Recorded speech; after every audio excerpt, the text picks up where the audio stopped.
Anterior PFM preparation. The porcelain-fused metal restoration consists of a metal substructure, to which porcelain has been fused to present an aesthetic restoration. Its use is common in dentistry. The preparation is easier than for partial coverage restorations. It allows correction of axial form, and is suitable for use as a retainer for a fixed or removable partial denture. For teeth needing an aesthetic restoration, it is more durable, and may have a better marginal fit than an all-ceramic crown. Contraindications. Patients with active caries or untreated periodontal disease. Teeth with large pulp chambers, typical of young patients. Here, a more conservative alternative is usually found. An intact buccal plate is a relative contraindication, if a more conservative approach is preferred. Often, the margin must be placed subgingival. Requires sufficient tooth reduction for veneering material. Porcelain is subject to brittle fracture, and may have slightly inferior aesthetics compared to all ceramic. Shade matching and laboratory communication may be challenging. Laboratory costs are higher because of procedural steps. The slide illustrates a model in your kit of a canine prepared for a PFM restoration. The preparation is reproduced in die material. A metal coping is fit to the die. Opaquer and shading porcelain are placed. The porcelain is fused to metal by firing. The metal is polished. Coping thickness is minimum 0.3 mm, wherever porcelain will be placed. Opaque and body porcelain 1.2 mm.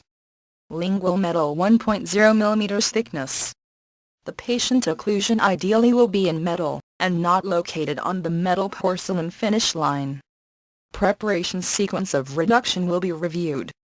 Step 1. Reduce the incisal edge. The reduction is between 1.5 and 2 mm. There should be adequate clearance and protrusive for function and aesthetics. Depth cuts are used.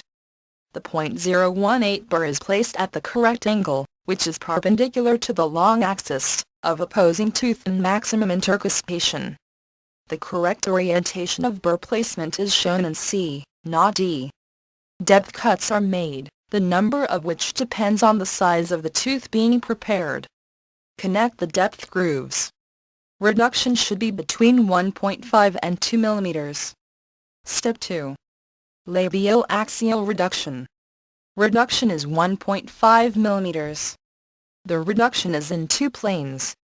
Diagram A illustrates the correct two-plane reduction. Depth grooves are made with the .018 burr in the cervical plane, parallel to the long axis of the tooth. These grooves determine the path of placement.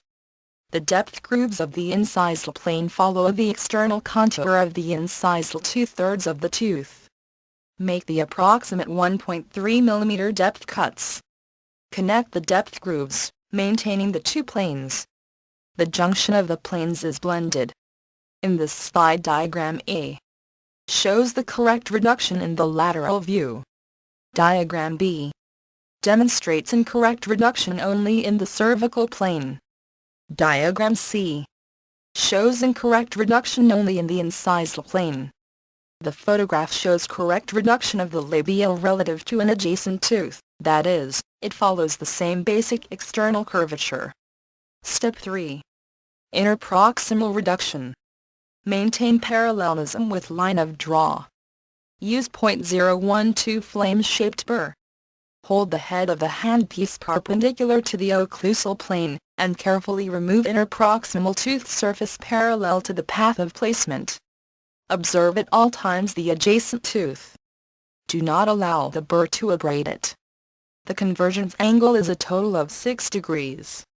Proximal reduction at the contact area must be sufficient to allow passage of the die saw without abrasion of the preparation die margin. Step 4. Lingual reduction. Cingulum wall reduction is 0.7 to 1.0 mm.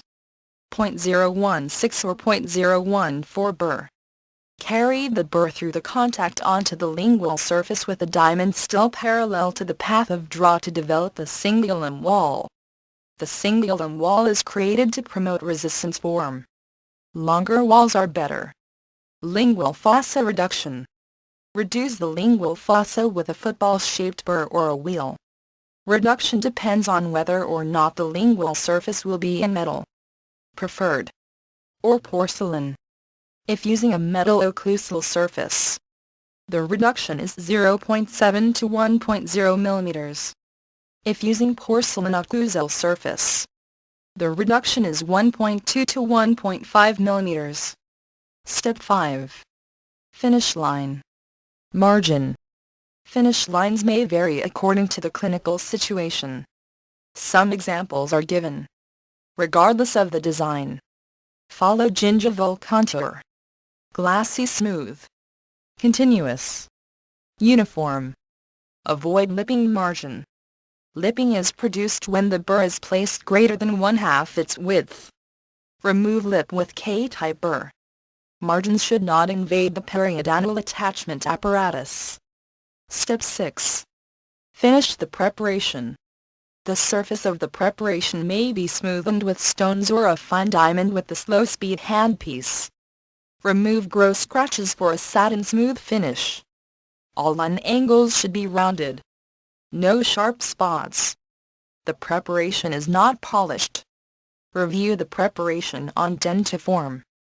For this exercise we will use a chamfer margin of a width ranging between 1.2 and 1.5 mm on the labial, tapering to 0.7 mm on the lingual. The occlusal surface will be in metal. The margin should be 0.5 mm above the crest of the rubber gingiva. This will facilitate impression making and avoid damaging the simulated tissue. Margins may be prepared in vivo with gingival retraction cord placed to avoid damage to the soft tissue and smoothened with a slow-speed fine grit diamond. Margins may need to be placed subgingival when aesthetics requires it.